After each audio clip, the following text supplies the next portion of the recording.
안녕하십니까.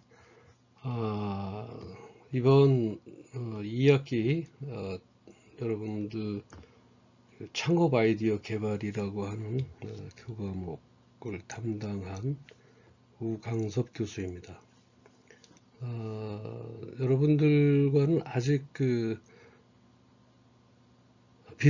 대면으로는 아직 만나 뵙지 못했는데 비대면으로 또 함께 하게 되었습니다. 아마 15주 동안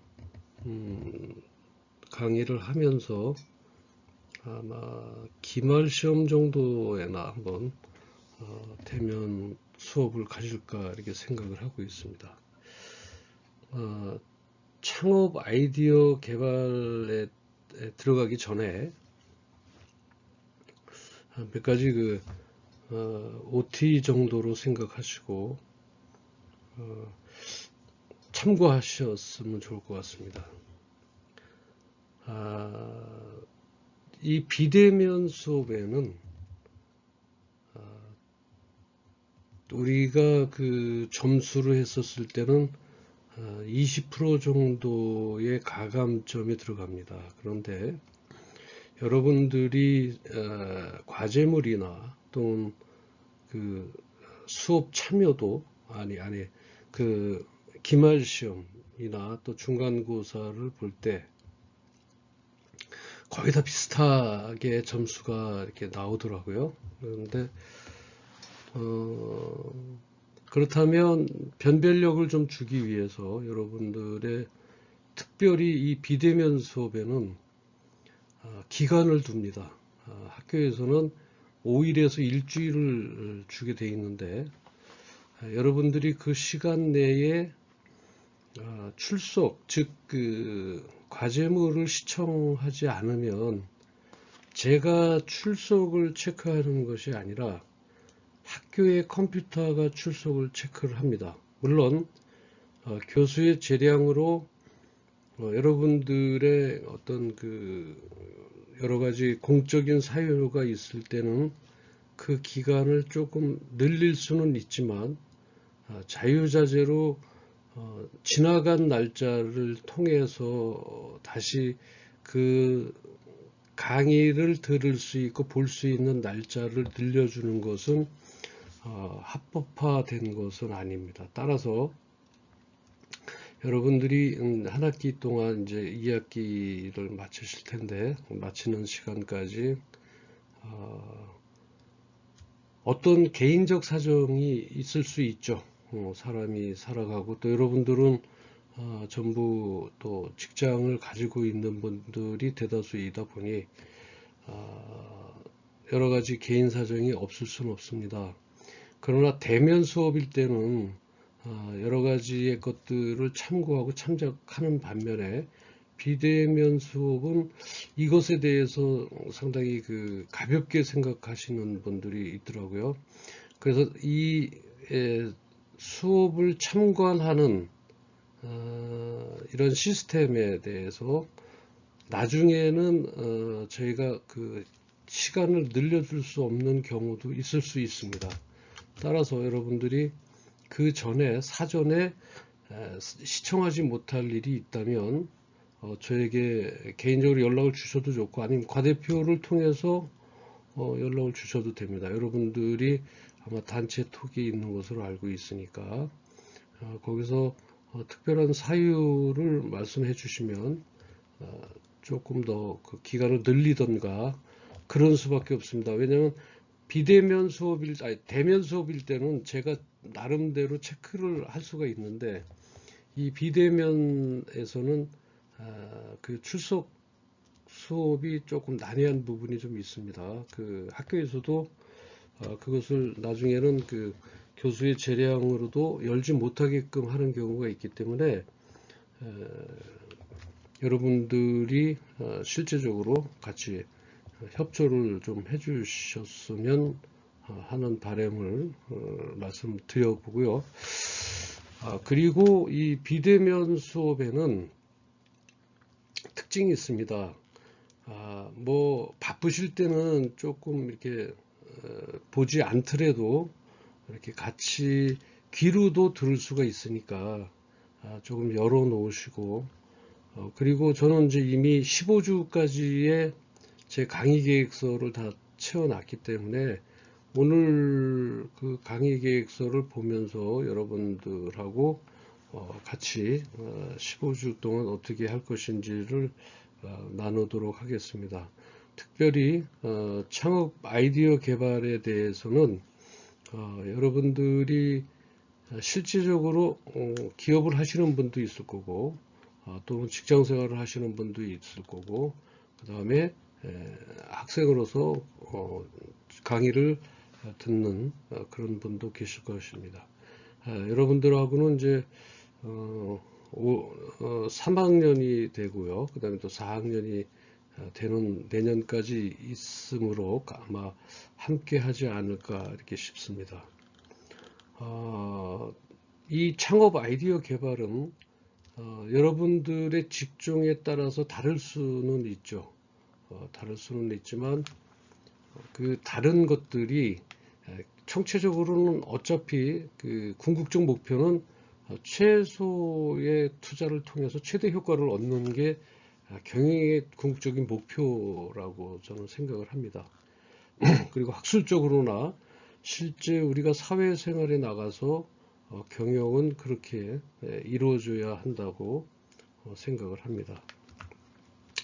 이 창업 아이디어 개발에서는 두 파트로 제가 생각을 하고 있는데, 한 파트는 실전 창업과 창업 경영을 어떻게 할 것인가에 대한 내용과, 그리고 실제적으로 그 아이디어 개발에 대해서 우리가 취해야 할 어떤 트레이닝, 그리고 정말 우리가 마음속으로 아이디어를 개발을 할 때 저절로 나오는 것이 아니거든요. 아이디어 개발은 어떤 그 개발을 하기 위한 좌뇌와 우뇌를 서로 이렇게 엇바꿔서 할 수 있는 그런 트레이닝이 있습니다. 그래서 그러한 것들을 훈련해서 함께 공부해 나갈 터인데, 이 창업 아이디어를 그 개발하기 위해서는 여태까지 지내왔던 생각들을 다 털어버려야 됩니다. 생각을 털어버릴 수는 없겠죠. 그러나 이 창의성이라고 하는 것은 지금까지 해왔던 여러분들의 습관, 관습, 뭐 일반적인 그 버릇, 루틴이라고 하죠.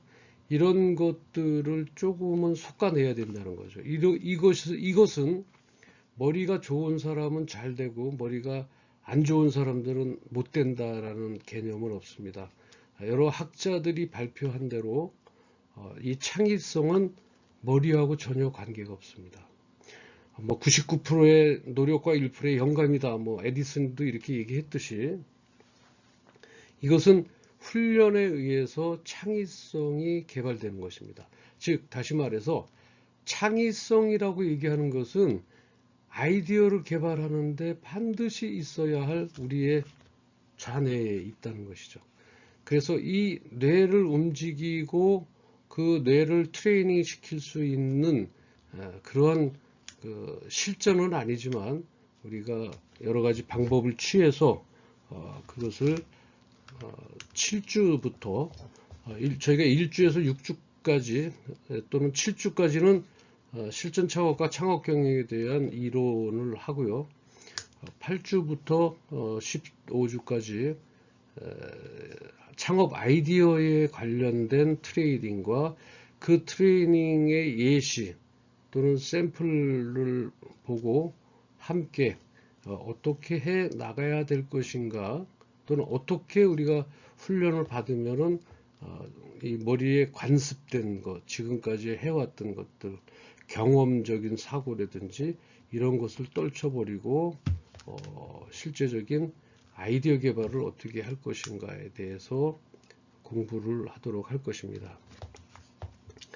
여러분들은 제가 이런 이론과 실체에 대해서 뭘 어떻게 알고 있나 라고 생각하실지는 모르겠습니다. 그러나 저는 저를 잠깐 소개를 하면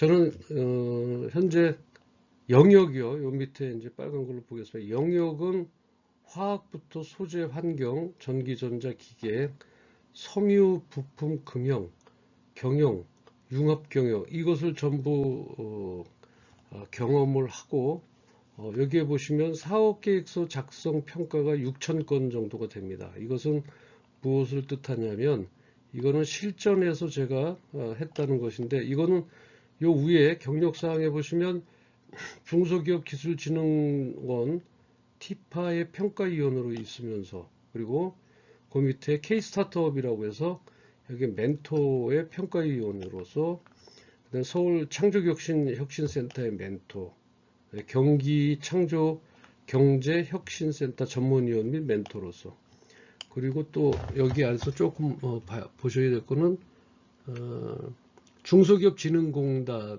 그게 지금 안 나와 있네요.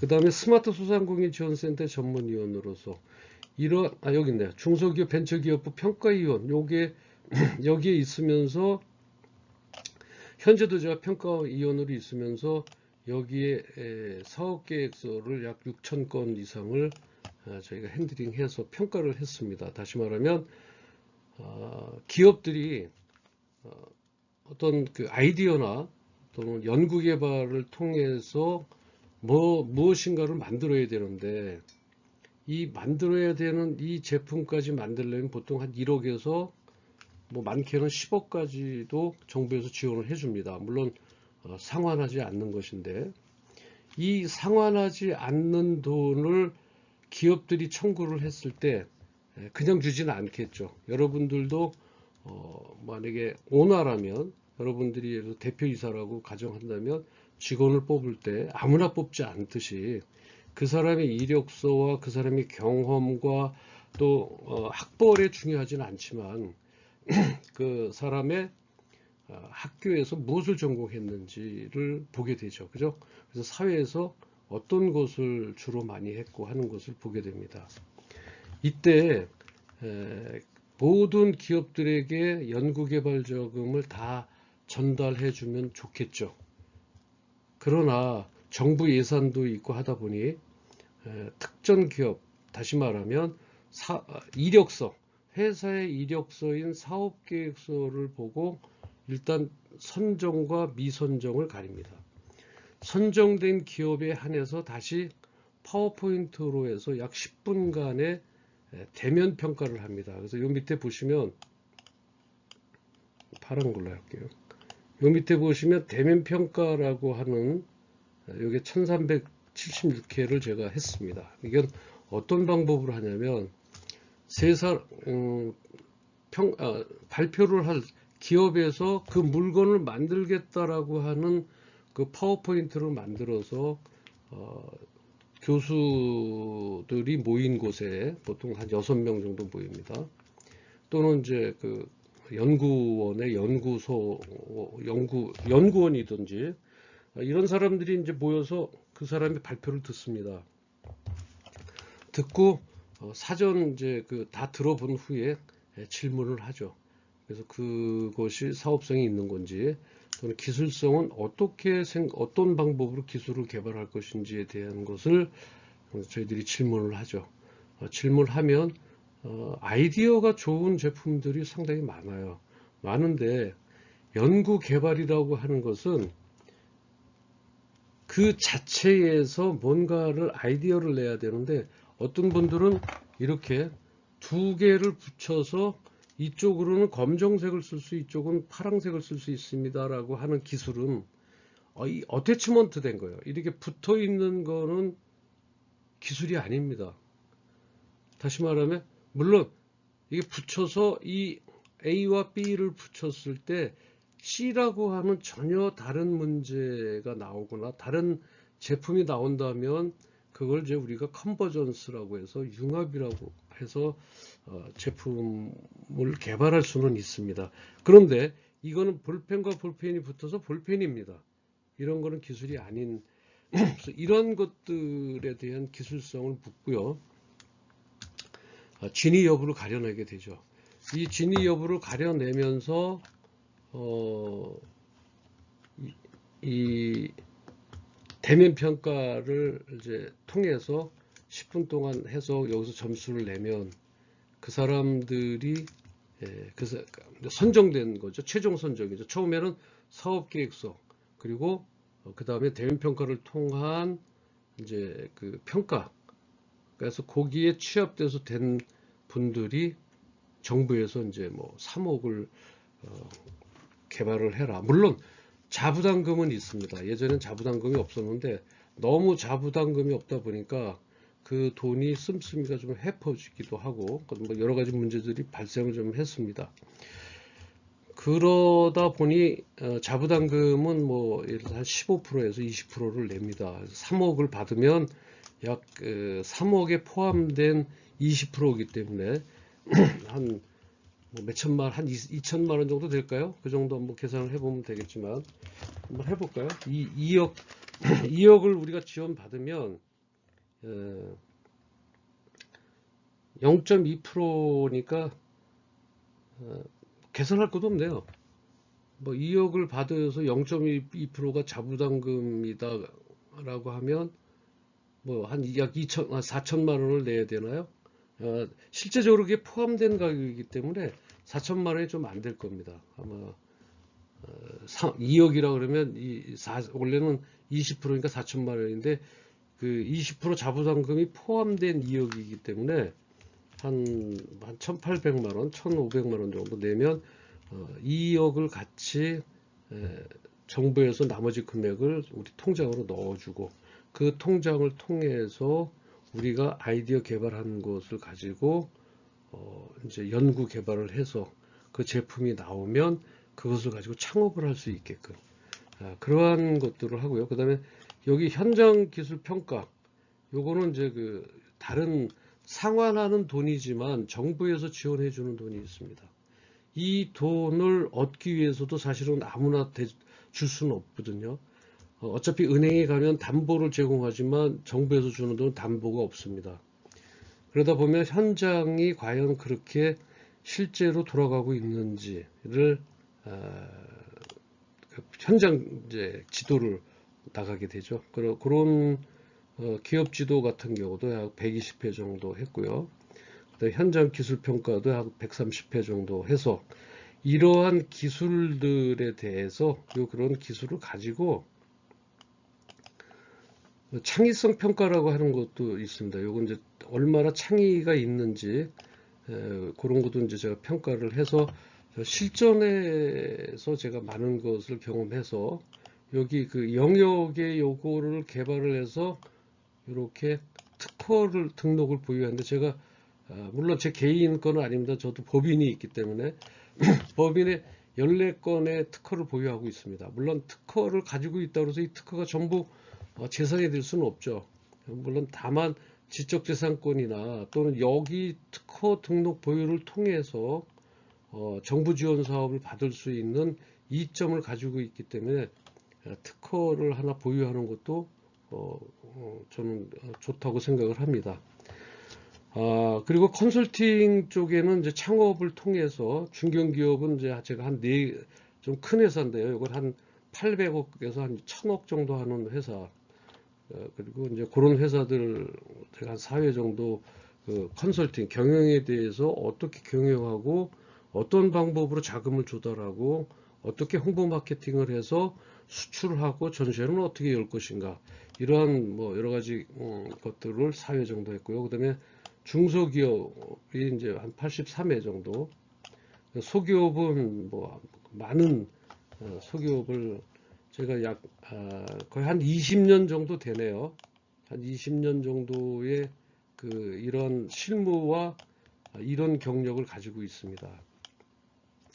그다음에 이제 특강을 통해서도 이제 벤처기업 특강이 있었고, 그다음에 전국 대학의 이제 교수들이 실제적인 이과나 공과 교수들은 사실 창업에 대해서 별 정보가 없습니다. 그래서 그런 분들 교수들 이과 공과적인 교수들을 모아놓고 창업에 대한 멘토 특강을 한 32번 가졌는데 이게 이제 요건 교수들 빼고도 이제 전국 대학의 학생들 창업에 대한 멘토를 한 30회 정도 했고요. 보험사나 법인 영업 특강도 이제 한 5회 정도 합니다. 왜냐하면 이 보험회사에서도 법인 영업을 하시는 분들은 회사와의 관계를 갖고 있습니다. 그래서 그 회사에서 어떤 그 보험을 가입을 하면 이 보험회사에서 뭔가 반대급부적으로 선물을 해주고 싶은데, 예전에는 전부 뭐 골프 그린피를 대주거나 이렇게 했는데, 그건 일회성으로 끝나다 보니 별 그 어떤 그 선물에 대한 대가가 크게 생색을 못 냈다라고 얘기를 해요. 그래서 보험회사에서 이제 머리를 쓴 거죠. 그래서 저 같은 사람들을 데리고 가서 보험 들어준 거에 대한 감사로 저하고 이렇게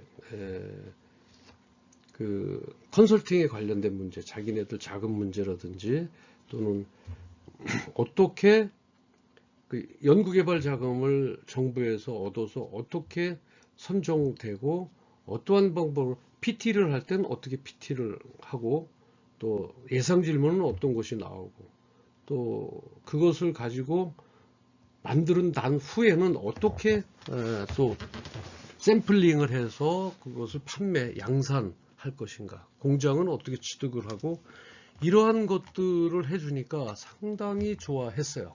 어떤 그 기업들은 뭐 골프를 한번 가서 끝나고 오는 거 해봐야 그것을 끝나는데, 자기네들 회사에 그 많은 그 역할을 해주는 게 되지 않습니까? 그래서 그러한 보험사 법인 영업 특강, 이건 이제 그런 것을 어떻게 기업한테 어프로치를 할 것이냐에 대해서 보험사의 그 보험사 담당자들이죠. 담당자들 예를 들어 삼성생명 같은 경우는 그 소소문 같은 데서 모이는 게 한 300명 정도 되더라고요. 한 300명 정도 그 여성, 남성들 다 해서 보험 법인 영업 하시는 분들 모아놓고 특강을 이제 한 5회 정도 했고요. 교보생명도 제가 갔었고요. 그다음에 보험 하시는 분들을 개별적으로 찾아오셔서 학교에 찾아오셔서 거기에 대한 그 얘기도 제가 좀 드린 적이 있습니다. 그리고 이제 그 밑에 보시면 교수연합회 창의성 개발 2회라고 했거든요. 요게 이제 아까 제가 말씀드렸던 거고, 그 위에 전국대학 창업 멘토 특강은 학생들만 했습니다. 요건 학생들만 했고, 교수연합회 창의성 개발이라고 하는 거는 이제 이겁니다. 창업 아이디어. 아까 우리가 지금 공부하고자 하는 창업 아이디어 개발을 어떻게 할 것인가. 이거는 그 공과 이과 교수들 모아놓고 보통 3, 40명 되십니다.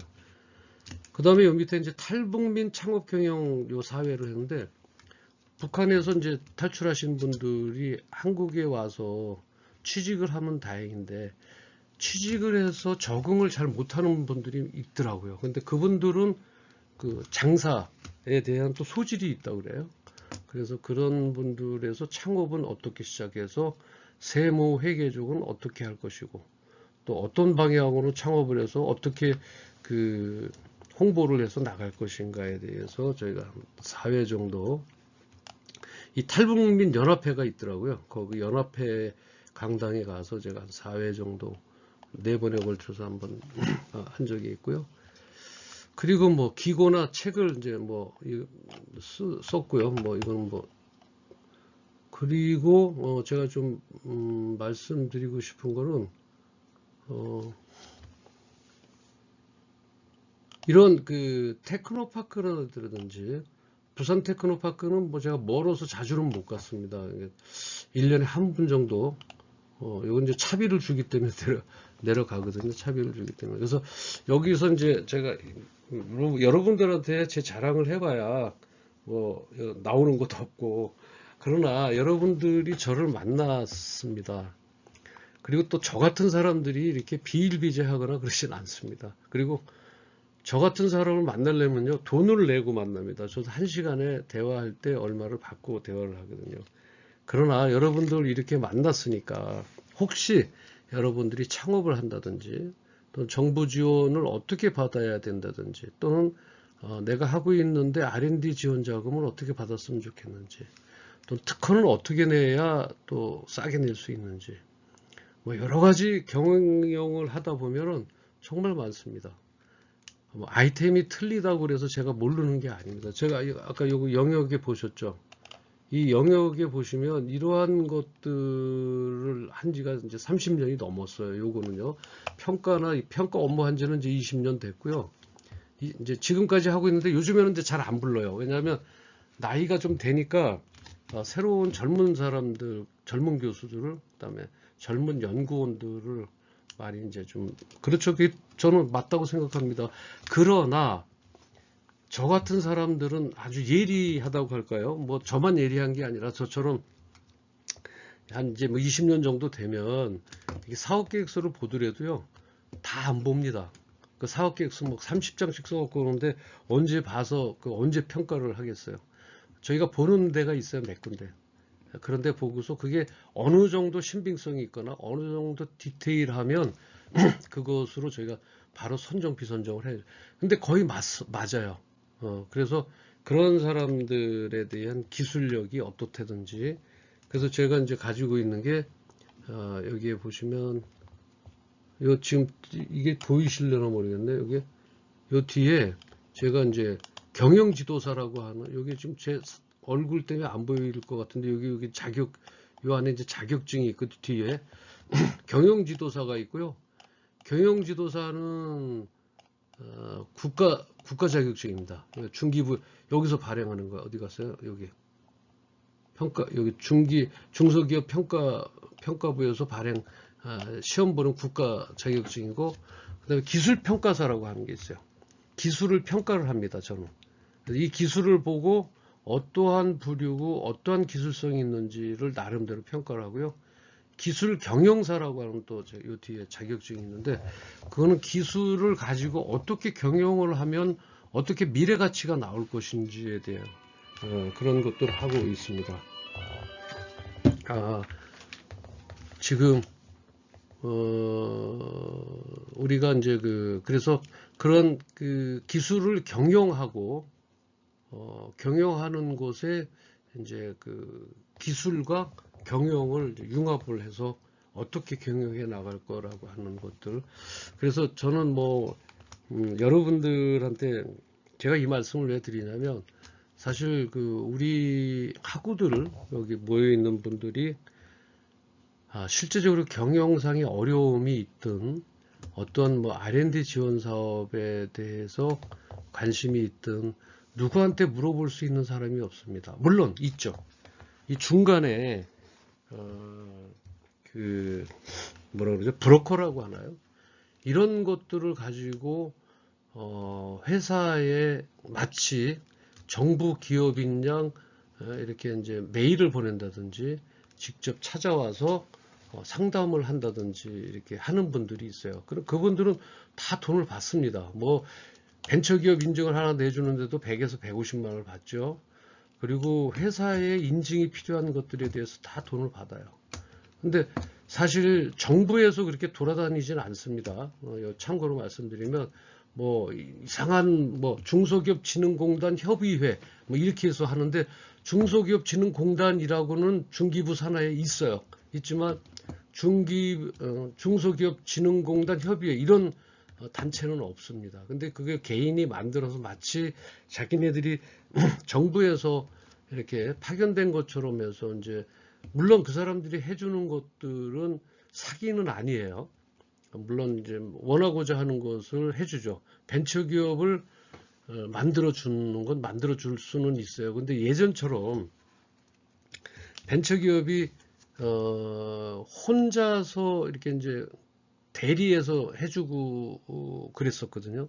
근데 지금은 벤처기업도 본인이 그 서류를 런칭을 해야 돼요. 그 사이트에다가. 그래서 그 사람들이 적어주는 거는 뭐 고작 해야 사업계획서 정도예요. 그러면서 돈을 이제 많이 받죠. 물론 뭐 그 사람들이 나쁘다는 건 아니에요. 그 사람들도 저 같은 뭐 평가위원이기도 하고, 뭐 공기업에서 오래돼서 이제 나온 사람들이기도 하겠죠. 그 사람들 하나의 밥벌이이긴 한데 사실 그렇잖아요. 변호사도 자기네들 그 변호하는데 자기의 지적인 그 어떤 그 달란트를 파는 거잖아요. 하나부터. 그런데 그걸 가지고 재능 기부를 할 수 있잖아요.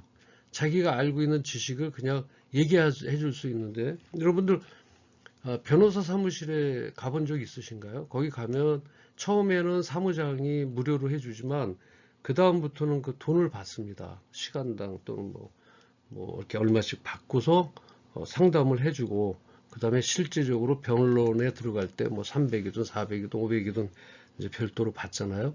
그런 것들이나 마찬가지죠. 그래서 저는 여러분들한테 이것을 말씀드리는 것은 여러분들이 어떤 경우에 처했을 때 저한테 비대면이긴 하지만 저를 찾아오셔도 되고요.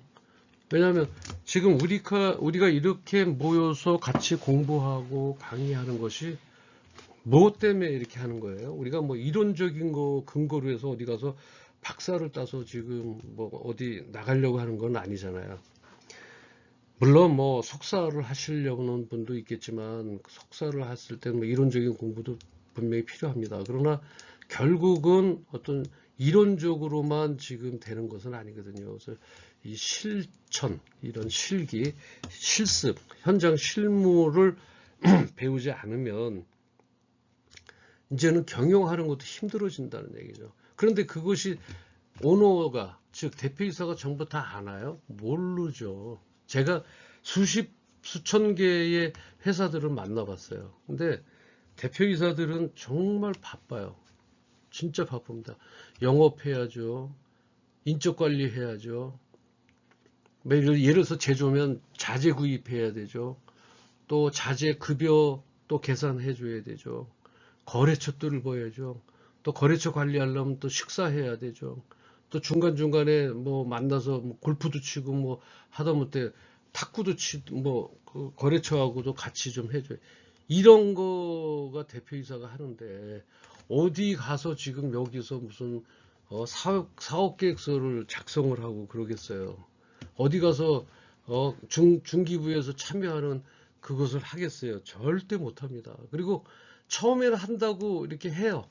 하는데 서로 협업해서 해야 됩니다라고 해서 저하고 계약을 맺어요. 저한테 계약금만 내고서 안 하시는 분들 진짜 많다기보다도 몇 개 회사가 됐습니다. 왜 그러냐면 그 사람들이 자기가 지쳐요. 그래서 우리 같은 사람을 만나서 이제 해야 되는 거죠. 그랬을 때 여러분들은 지금 학교에 다니면서 저하고 제가 여러분들한테 돈을 받겠습니까? 저는 뭐 여러분들 학교에 있을 동안은 제가 절대 돈 받을 수 없습니다. 아니 재능 기부를 하도록 할 겁니다. 이게 지금 영상으로 나가는 거기 때문에 거짓말이 될 수가 없어요. 나중에 여러분들 그 창의성 개발, 창의성 아이디어 개발에 있어서 공부를 하면서 뭔가는 하나 좀 얻고 가는 그러한 그 2학기 2023년도 24년도 2학기로 해서 여러분들 4학년 올라갈 때 충분하게 예비로 창업을 할 수 있을 정도까지.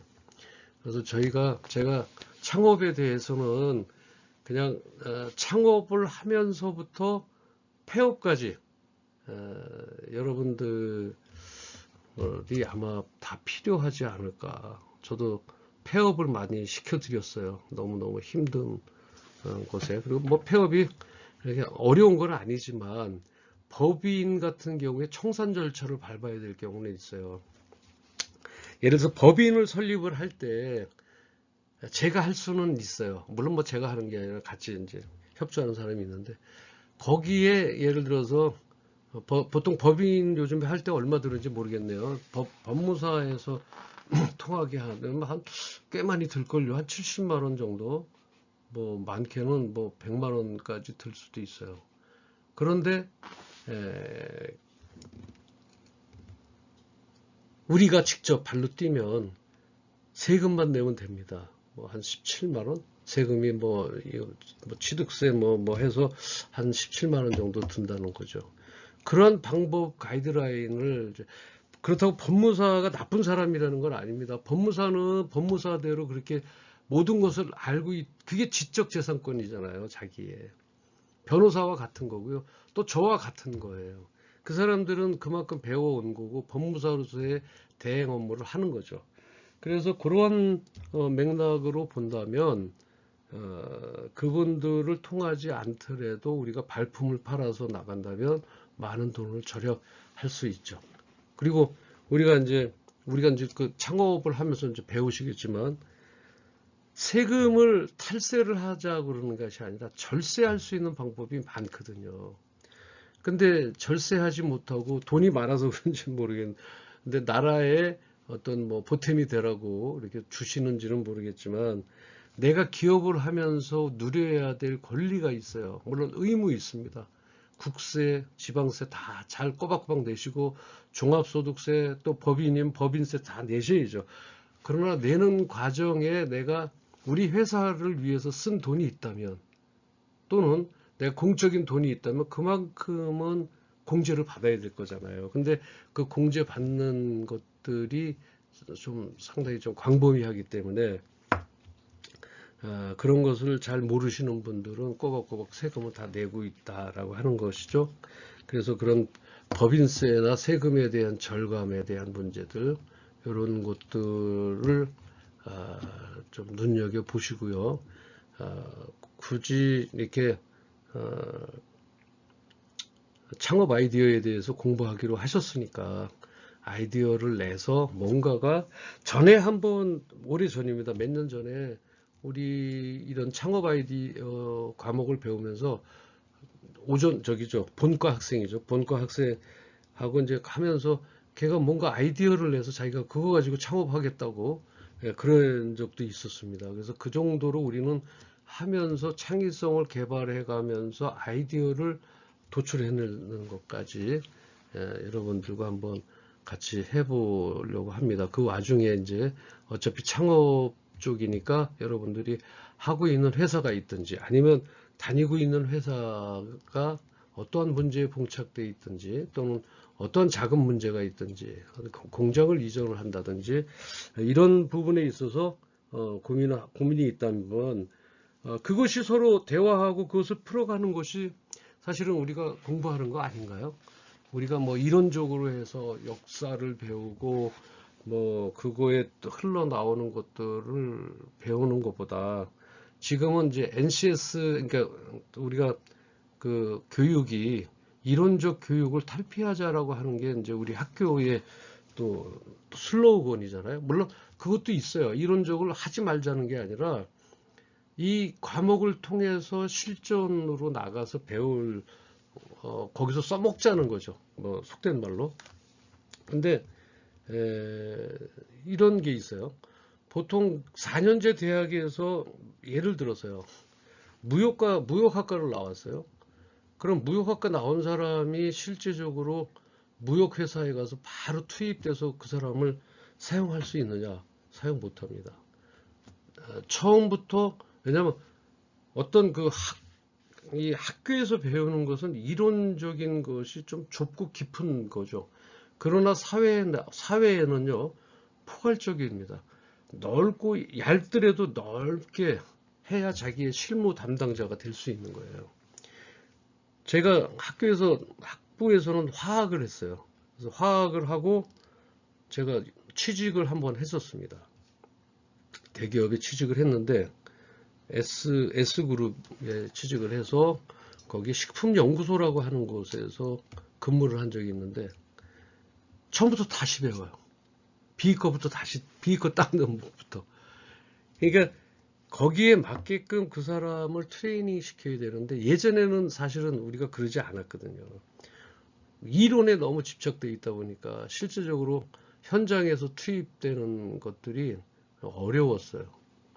그래서 그런 것들에 대해서 우리는 실제적인 그래서 우리가 꼭 여기에 맞는 제 커리큘럼에 맞는 대로 강의가 흘러가지 않아도 좋습니다. 여러분들이 고민하고 있는 회사의 창업 문제라든지 또는 경영 문제라든지 또 아니면 회사의 그 어떤 그 아이디어, 어떤 트러블이 났어요. 뭐 제조를 하는데 이것을 어떻게 개조할 수 있는 방법이라든지. 그런데요, 또 이런 지원 사업 중에는 정말 많은 것들이 있는데 이런 것도 있어요. 제가 기술적으로 모자라요. 전혀 몰라요.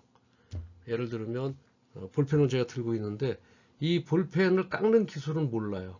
요 어태치 되는 거 있죠. 꼽는 거. 이 꼽는 거를 만드는 거 전혀 몰라요. 저는 그냥 여기서 볼펜芯만 수입을 해서 아니면 제조를 해서 만드는 회사인데 그러면 이것을 정부에다가 이것을 만들 수 있게끔 애로사항에 대해서 A4 용지에다 적어서 보내면요. 이 애로 기술을 해결해 주는 부서들이 두세 개 정도 있어요. 그럼 거기서 그 담당자가 다 거의 박사예요. 그래서 우리가 뭐라고 얘기를 하면 거의 대부분 알아듣습니다. 말로만 하더라도. 그럼 이러한 것을 전국의 대학이나 연구소에다 다 이렇게 보내줘요. 이러이러한 것을 원하는 회사가 있는데 여기에 대해서 아시는 분이 있으면 뭔가 어드바이스 해 주십시오. 또는 거기 회사에 방문해서 상담해 주십시오라고 그것을 보내요. 그러면 그것을 보내는 예를 들어서 제가 가겠습니다라고 얘기하고 거기에 가면은 정부에서 저희는 의뢰한 저희는 돈은 받지 않아요. 돈은 내지 않지만 이것을 기술로 지식으로 해서 간 분들은 정부에서 소정의 금원을 드립니다.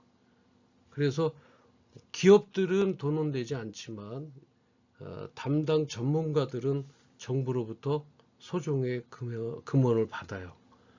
그러니까 우리가 이런 기술을 몰라도 되겠죠. 여러분들이 만약에 아이디어를 개발했을 때 이제 그 아이디어 개발을 공부하다 보면 저하고 공부하다 보면 이제 이런 것도 있습니다. 일본에 요게 이제 일본은 참 재밌는 나라잖아요.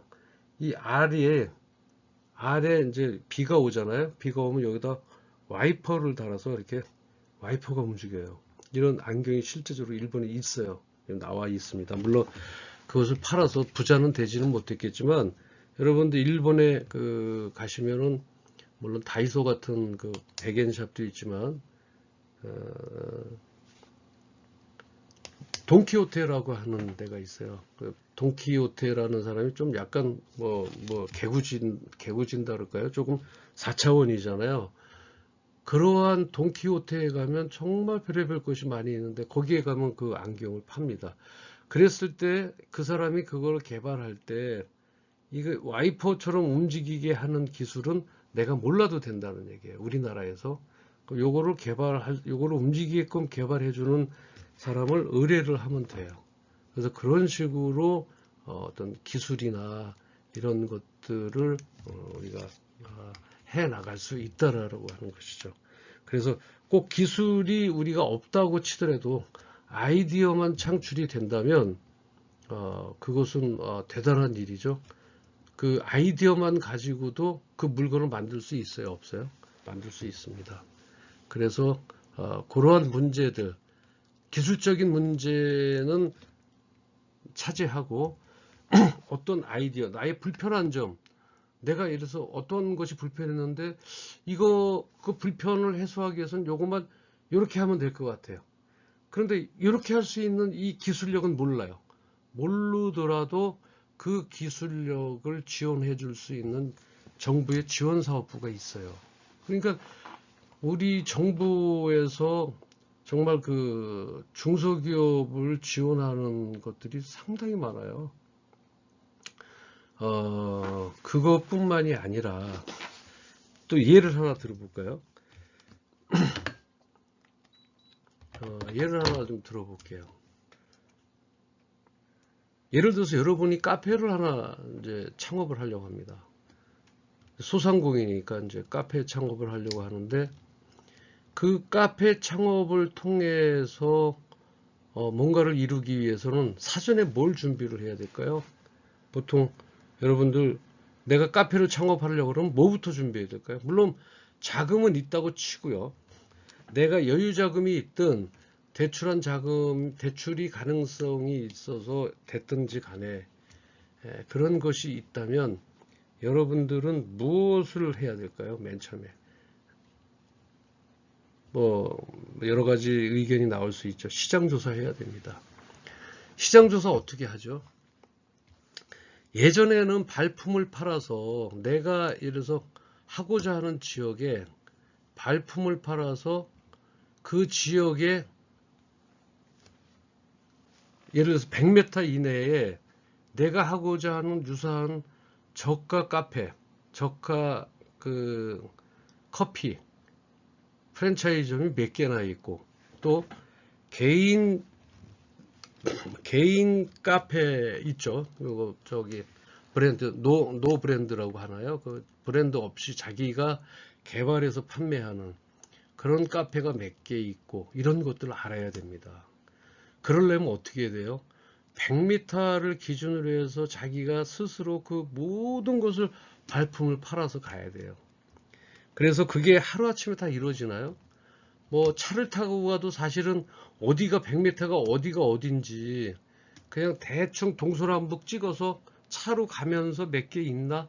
요 정도는 할 수 있을지 모르겠어요. 근데 요즘에는 그런 것도 필요 없어요. 그런 것도 안 하더라고요. 안 하고 물론 프랜차이즈점에서 다 해준다고 하지만 예를 들어서 프랜차이즈점을 안 할 때는 자기가 모든 것을 다 해야 돼요. 자, 프랜차이즈점이 아니라 그러면 국수 가게를 하나 할게요. 국수 가게. 국수 가게는 아직 프랜차이즈점이 있나요? 설령 있다고 쳐더라도 그렇게 많지는 않을 겁니다. 근데 카페는 정말 프랜차이즈점이 많아요. 그러면 그 국수 만드는 가게가 100m 내에 몇 개나 있을까라고 그거 조사 안 하고 혹시 창업하려고 하는 분들 계실까요? 아마 제가 보기에는 아마 좀 힘들지 않을까요? 그거조차도 조사를 안 하고 들어가는 사람들이 저는 주위에 많이 봤어요. 시장 조사 안 하고 그냥 대충 거기 한 10m, 20m 정도 뭐 그 정도 아파트가 몇 개나 있고 이 정도지. 그런데 여러분 그런 그 100m 내에 그러한 업종이 몇 개나 있다라고 하는 그런 시스템을 알 수 있는 사이트가 있어요. 그거는 이제 소상공인진흥공단이라고 하는 사이트인데 여러분들 거기 가셔서 충분하게 그 내가 하고자 하는 지역에다가 마킹하고 반경으로 100m를 이렇게 긁으면 그 안에 국수집이 몇 개가 있고 뭐 중국집이 몇 개가 있고 그 중국집의 대략적인 뭐예요? 매출. 그 매출은 어떻게 나올까요? 현금 매출은 안 나오겠죠. 그죠? 정확하지는 않을 거예요. 그거는 소상공인진흥공단에서 여러분들을 위해서 창업하려고 하는 사람들을 위해서 만들어 놓은 소프트웨어 그 돈 많이 주고 만드는 거예요. 그것을 사용하면 그 사람들이 예를 들어서 중국집에 어느 A라는 중국집의 매출이 얼마다. 아까 말씀드렸지만 카드 부분만 나오겠죠. 그 포스라고 하는데 거기에 찍히면 어때요? 세금 내는 거니까 세무서에 다 이제 기록이 되겠죠. 뭐 현금으로 내는 것은 기록이 안 됩니다. 그러나 여러분들 보세요. 요즘에 현금보다는 카드 매출이 거의 90%래요. 그래서 오차가 있다면 약 10% 정도 오차가 그러니까 10%가 현금을 내는 분들이 있다고 그래요. 가능하면 현금으로 내서 카드를 쓰지 않으려고 하는 분들이 계셔서 현금으로 낸다 그러는데 그게 10% 정도뿐이 안 됩니다. 그렇다면 거기 그 소상공인진흥공단이라고 하는 그 사이트에 들어가서 그것을 저희가 전부 그 디바이스 시켜서 그 뭐죠? 컴파스로 이렇게 그리는 식으로 딱 해서 그 안에 리스트업이 딱 돼요. 그러면 우리가 발품 팔지 않아도 되죠. 이런 식으로 뭔가를 알아서 절세하기도 하고 이렇게 배워서 그 모든 것을 준비를 해 가도 준비를 해도 지금은 자영업자들이 많이 죽어서 나갑니다. 저는 오늘 이제 뭐 특별하게 오리엔테이션 그 OT를 통해서 여러분들하고 요건 좀 내릴까요? 뭐 너무 오래. 요건 이제 저희가 이제 시작하려고 하는 이제 것들인데, 그래서 그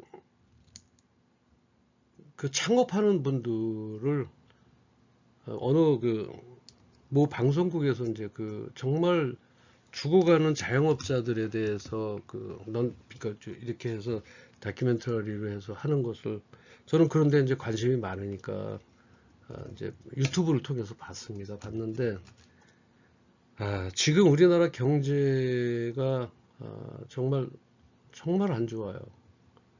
우리는 이제 물론 미국에서 연준이라고 그러죠. 연방준비위원회에서 이제 금리를 이제 조금 낮춘다고는 얘기를 발표를 했어요.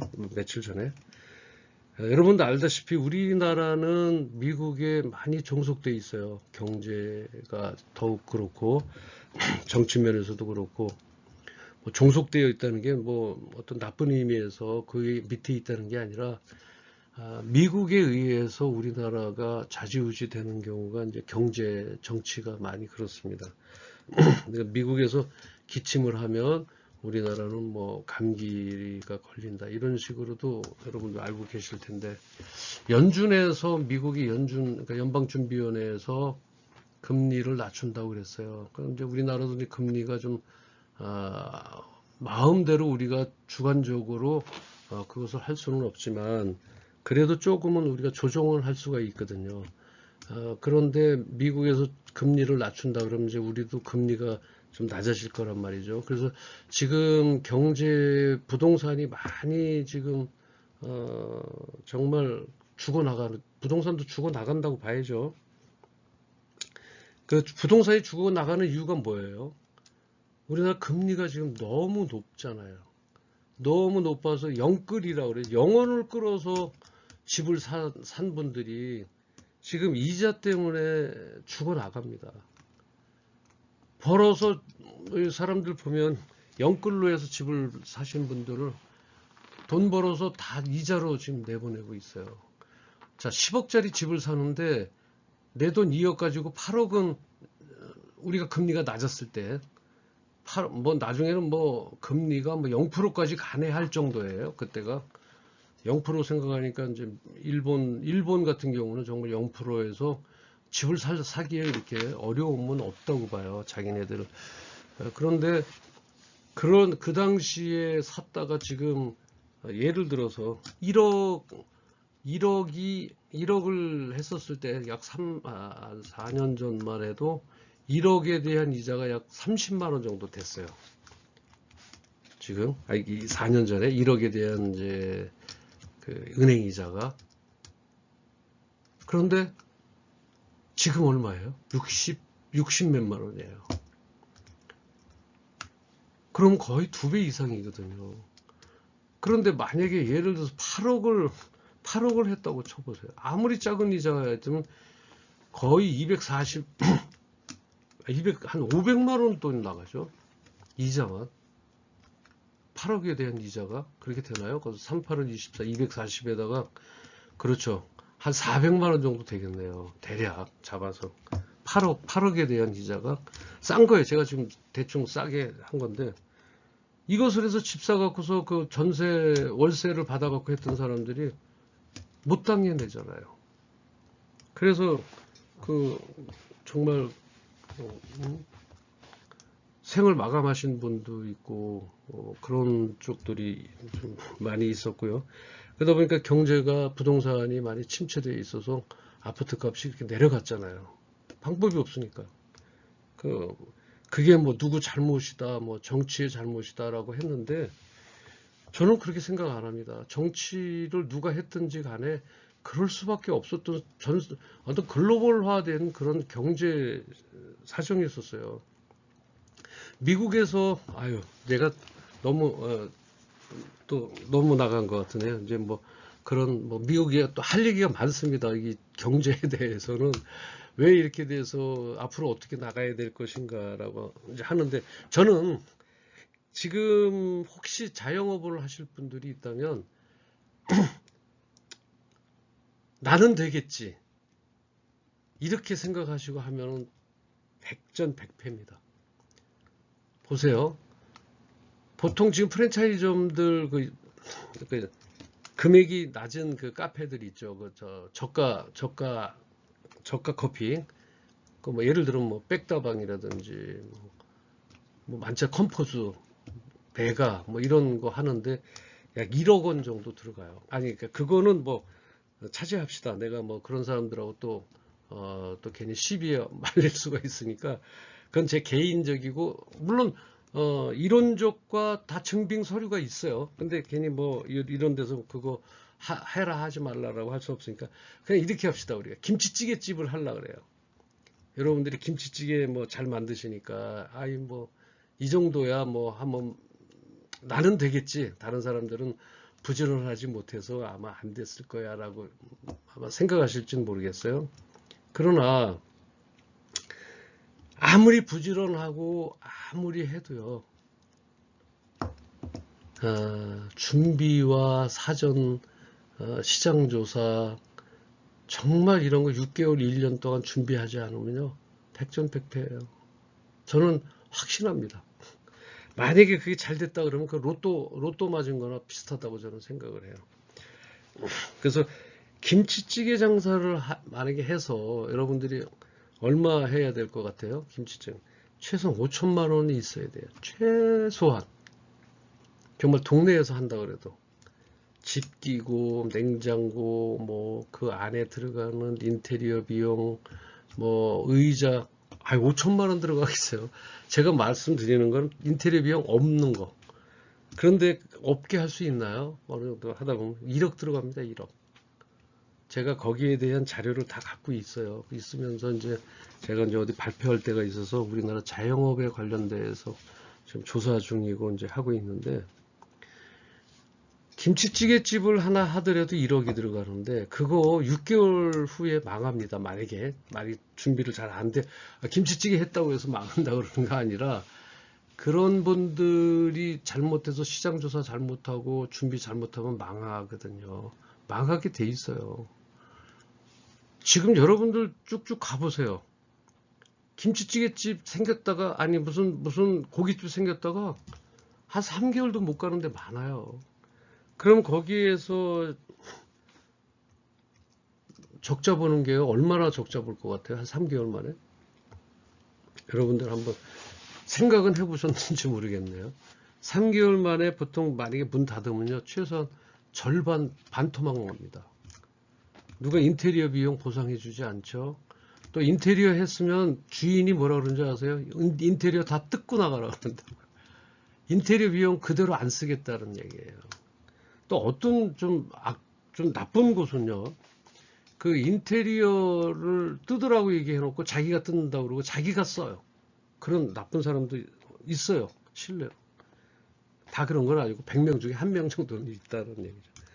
하지만 인테리어는 전부 철거하고 나가야 돼요. 그럼 철거 비용 또 들어가죠? 누가 그 뭐 냉장고 같은 거 사나요? 안 사요. 그거 다 중고시장이, 전문 중고시장이 있어요. 걔네들이 와서 가져가는데 정말 여기서 말씀드리긴 뭐하지만 정말 가격을 완전히 후려쳐요. 예를 들어서 100만 원 주고 산 냉장고 있잖아요. 그런 거 한 20만 원, 30만 원도 안 줘요. 그래서 따져보면요 5천만 원 정도는 누구든지 손해를 봅니다. 3개월에서 6개월 만에 이렇게 장사를 치르고 나가는데, 여러분들 5천만 원을 만약에 잃었다고 치고 5천만 원을 우리가 그냥 하루에 한 달에 200만 원 정도 쓴다고 쳐봐요. 그러면 얼마예요? 2,400만 원이잖아요. 한 달에 200 정도 한 달에 200 정도 쓰면은 그냥 좀 쓰지 않나요? 저는 뭐 모르겠습니다. 뭐 저는 뭐 운동도 하고 저는 운동도 다니거든요. 뭐 운동 다니고 뭐 다른 거 조금씩 해도 그 정도면 그냥 넉넉히 쓰더라고요. 그것을 2년간을 써도 4,800이에요. 그래서 저는 어떤 분들이 저한테 와요. 이걸 하려고 하는데, 이분 포인트, 손익계산서가 얼마 정도 돼야 되느냐, 뭐, 계산을 좀 해달라고 해서 오는데, 그래서 제가 여쭤보죠. 하고자 하는 그곳에, 이제 그분이 이제 얘기하죠. 여기다 카페 하지 말고, 김치찌개 집을 하려고 하는데, 요거에 대해서 좀 알아봐 주세요. 자기가 시장 조사는 못했어요. 그래서 제가 이제 아까 말씀드렸던 소상공인진흥공단의 그 사이트에 들어가서 그 반경 500m까지 제가 이제 그걸 쭉 뽑아서 프린트를 해 봐요. 이게 보면 그래프까지 나와줘요. 그럼 이게 매출이 자꾸 줄어들어요. 다른 데도 마찬가지고. 물론 이제 뭐 한 500개 정도 한 100개 정도 업체가 나오면 그 중에 한 10개 업체 정도는 뭐 우상향으로 이제 올라가요. 올라갔다 약간 떨어졌다 그 대신 또 올라가고 떨어졌다 하는데 이러한 것들을 보고서 제가 이제 말씀을 드리죠. 요거 조금 더 생각을 좀 해보셨으면 좋겠습니다. 왜냐하면 그래야 이런 것들이 우리가 다 나갈 수 있습니다. 제가 이게 시간이 너무 지났는 것 같은데 일단 여기까지 하겠습니다. 조금 더 한 것은 우리가 또 다음 시간에 나누도록 하겠습니다. 수고 많으셨습니다. 다음 주에 뵙겠습니다.